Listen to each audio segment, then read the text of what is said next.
Hello, hello. I'm Ashley, and yesterday I had a proximal row carpectomy for my Kienböck's disease in my right wrist.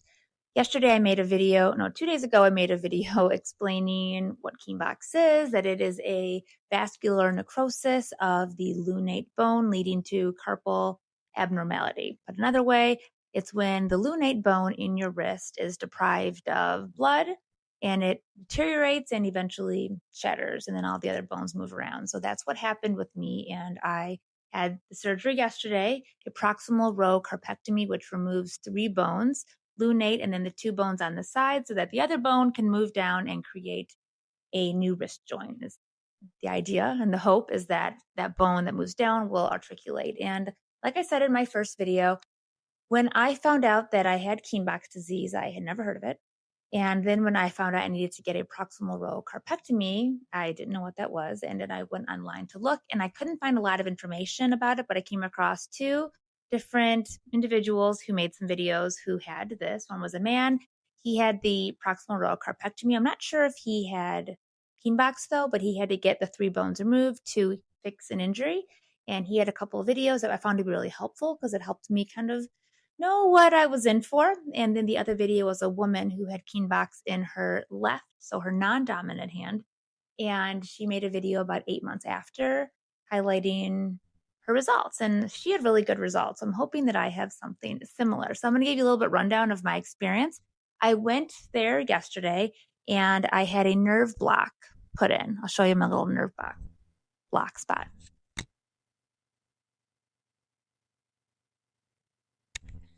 I had never had a nerve block before, at least not to my recollection. And they put that in so that I wouldn't feel, obviously, anything that was going on there. But I did not realize that I would lose total movement of my arm, my hand, my fingers, all of that.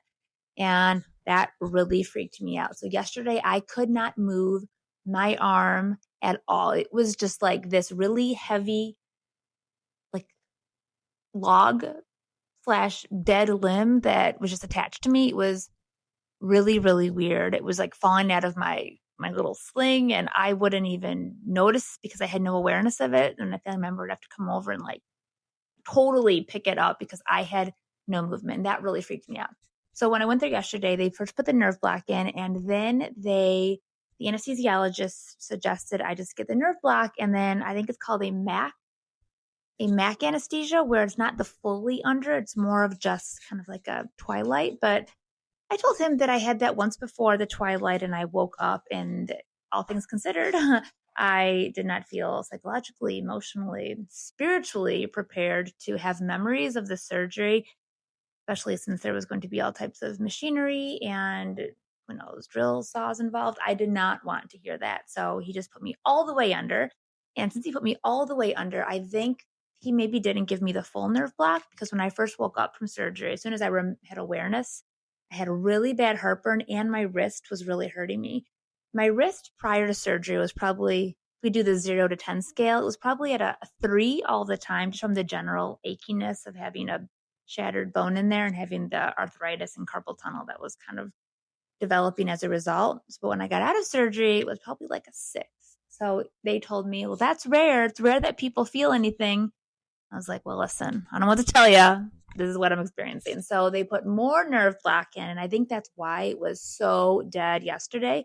But today I can move it like this, like this, and like this, which is like climbing mountains compared to what I could do yesterday.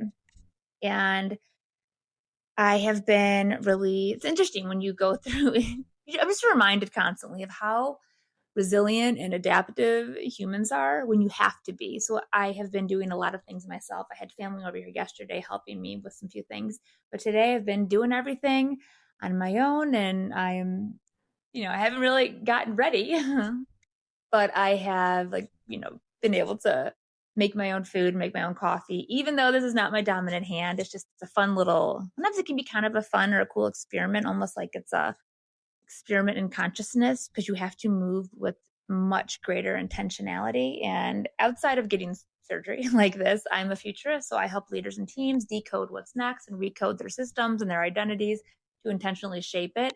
And I'm always discussing the importance of being future ready, which to be future ready is to be able to be adaptive, to be somebody that's, you can be attuned to all that's going on. And in order to be attuned to what is going on, you need to be connected to your body and you need to be attuned to your emotions.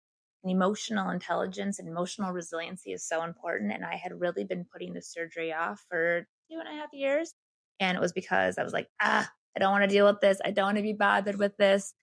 But when I actually look back on all that was going on in my life the last couple of years, that potentially it's like it coincided with this deterioration and with this random like shattering of my wrist bone. I was going through a lot of stress and I was not necessarily really processing my emotions. I was kind of just like, okay, on to the next, on to the next, on to the next. And I don't know if whether or not that actually attributed to this.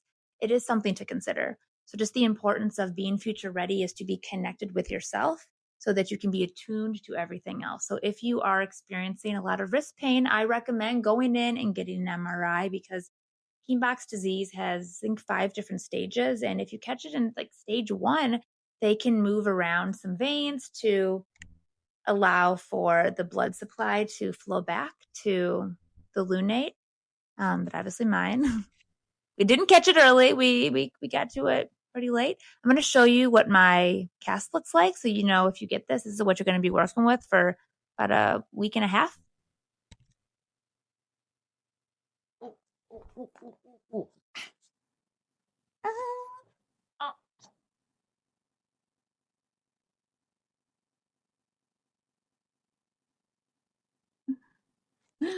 And that's that. So I will check back in a few days, let you know how I'm feeling. I'm excited to hopefully get more movement back into this, but this is huge. I could not, well, it's huge. Ow, my cast is, but also the movement that I just did was huge because I could not do that at all yesterday. And yes, I am starting to feel a little bit more pain right now. So I think I will go and do something else. Sending everybody the best vibes and lots of love.